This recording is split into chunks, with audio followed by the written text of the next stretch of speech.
Como vencer o pecado na prática? Curiosamente, aquilo que a Bíblia chama de pecado tem sido desprezado.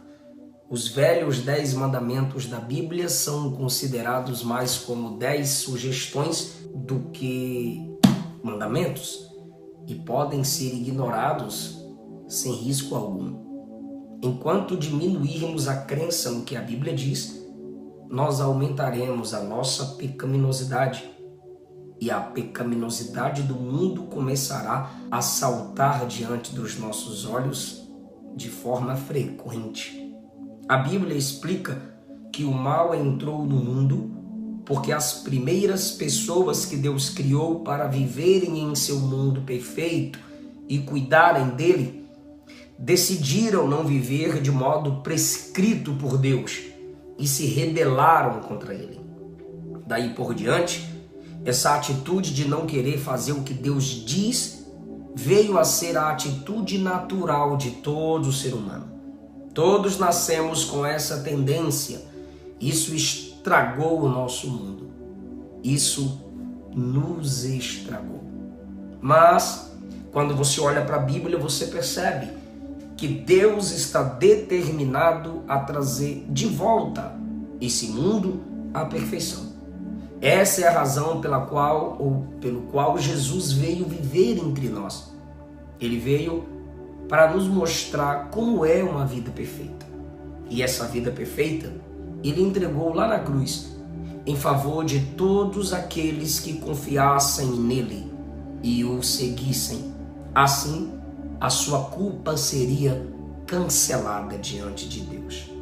E Deus ressuscitou a Cristo Jesus dentre os mortos para mostrar que ficou satisfeito com tudo o que Jesus fez.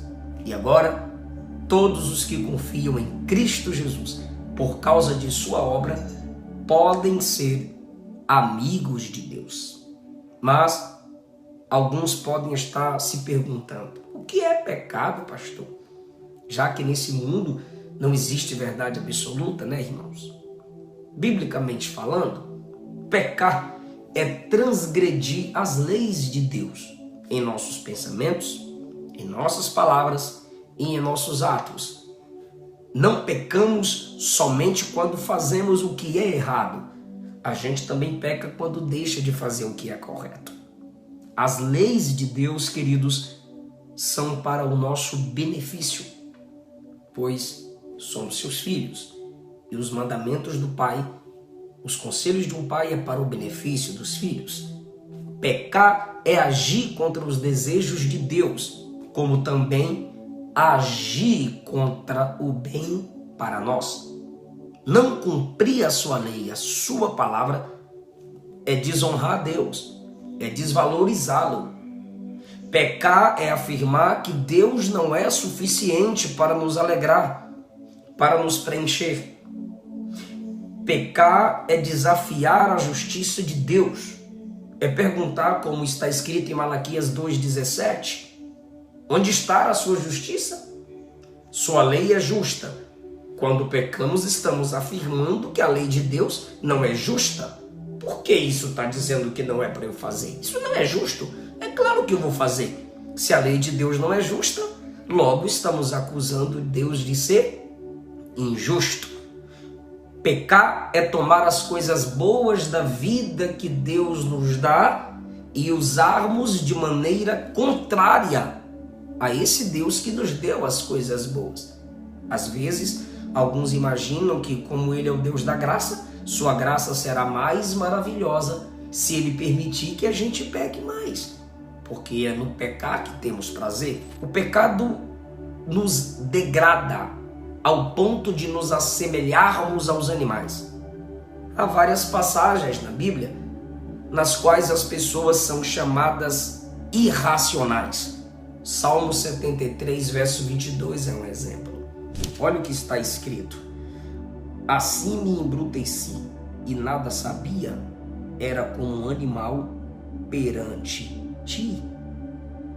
Quando você lê Jeremias, capítulo 27, você vê Deus dizendo que do mesmo modo que Deus daria os animais a Nabucodonosor, ele também havia dado às nações. nivelados por causa de seus pecados.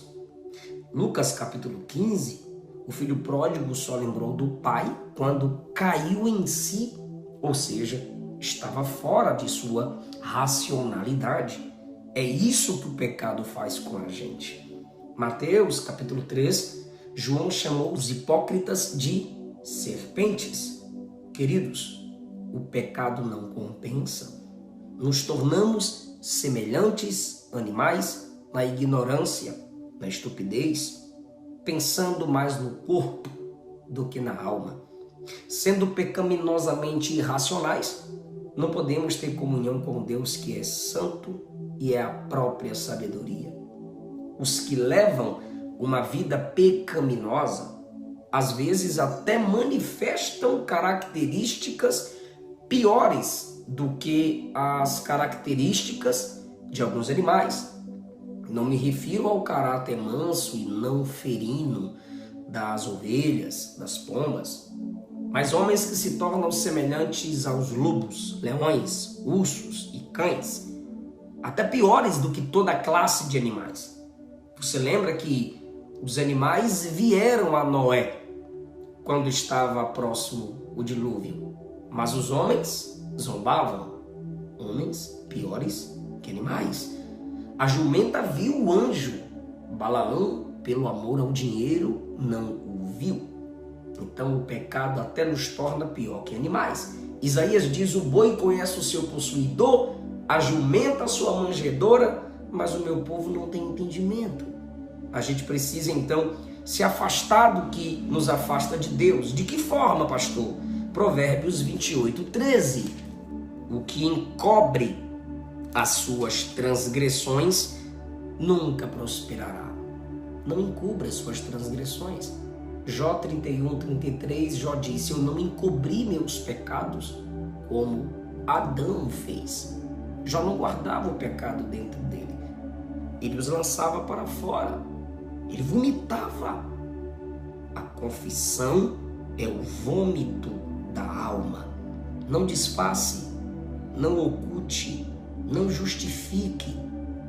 Lave a alma, abra a boca, mas o que confessa e deixa alcançará misericórdia. Israel confessava perante o sacerdote. Davi confessou perante o profeta Natã. Acã teve que confessar depois de muita insistência perante Josué e os anciãos. Pedro confessou diante de Jesus e dos apóstolos. Se alguém sabe da sua ofensa e vier te corrigir, te ajudar, escute, se submeta à disciplina e ao ensino. Se o seu pecado se tornou público, confesse-o, não negue. Se você é líder na igreja de Deus, você feriu a igreja, a confiança da sua liderança. Confesse pelo menos diante dos líderes desta igreja. A igreja é o povo da restauração. Olha a terceira lição. Primeiro, não encubra. Segundo, confesse. Quem confesse deixa alcançar a misericórdia. Depois de sua confissão, Davi não mais adulterou. Depois da sua confissão, Pedro não mais negou o Senhor. Confessar e não deixar é uma desobediência a essa ordem bíblica. Isso é pecado. Essa maneira pecaminosa desafia a justiça de Deus, abusa da sua misericórdia, tira vantagem da paciência de Deus, despreza o poder de Deus, faz pouco caso do amor de Deus e, conforme Judas, versículo 6, essa atitude de confessar e não deixar transforma a graça de Deus em libertinagem. Deixe o pecado pensando no que Jesus fez na cruz, confiando no que Jesus fez na cruz. Deixe o pecado amando Deus mais do que você mesma, mais do que você mesmo. Deixe o pecado deixando alguém. Quem sabe você precisa abrir mão de coisas, você precisa abrir mão de pessoas, para abrir mão dessa vida pecaminosa. Escolha Deus. Como canta o cantor Thales Roberto, todo dia o pecado vem, todo dia vem as tentações, todo dia vem as propostas, mas eu escolho Deus. Diga não ao pecado, porque na cruz Jesus disse sim a você. Se submeta ao poder do Espírito Santo, se prostre em oração, procure ajuda na sua igreja, com pessoas sábias, santas diante de Deus. Busque o Espírito Santo. Não se afaste da oração. O pecado te afasta da oração. A oração te afasta do pecado. Medite nas Sagradas Escrituras. Encha a sua mente da palavra de Deus. Leia a Bíblia. Pratique a palavra. Conhecer a Bíblia não fez de Satanás um santo. Também não fará de você um santo. Conhecer a Bíblia e praticar a Bíblia é o que te torna discípulo de Cristo Jesus. Aquele que confessa e deixa alcançará a misericórdia. Versículo 14. Bem-aventurado aquele que continuamente teme. Continuamente teme. Respeite Deus. Honre Deus continuamente. Ou seja, persevere amando Jesus. Mas o que endurece o seu coração vai cair no mal. Aceite a disciplina. Não endureça o seu coração. Se você aceitar a disciplina da palavra, se você aceitar se submeter e confessar, você vai ser curado, conforme Tiago ensina. Deus abençoe. Até o nosso próximo vídeo.